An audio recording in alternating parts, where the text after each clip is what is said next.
Hello दोस्तों, आप सभी दोस्तों का स्वागत है बिहार तक न्यूज चैनल में।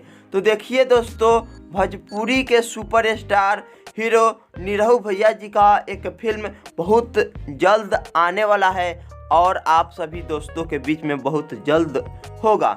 जो फिल्म का नाम है गबरू, और ये गबरू फिल्म एक भोजपुरी फिल्म है और इस फिल्म में यही बताया गया है जो पारिवारिक से संबंधित और गांव से संबंधित इस फिल्म में बताया जाएगा, ऐसा उम्मीद लगाया जा रहा है दोस्तों।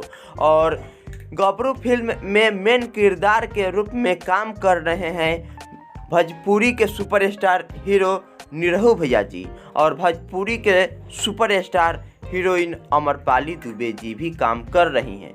ये फिल्म बहुत मस्त से मज़ेदार होगा और ये फिल्म का एंट्री सिनेमा हॉल में बहुत ज़बरदस्त तरीके से एंट्री करेगा ये फिल्म। तो चलिए दोस्तों, गबरू फिल्म का हम लोग इंतज़ार करते हैं आने तक।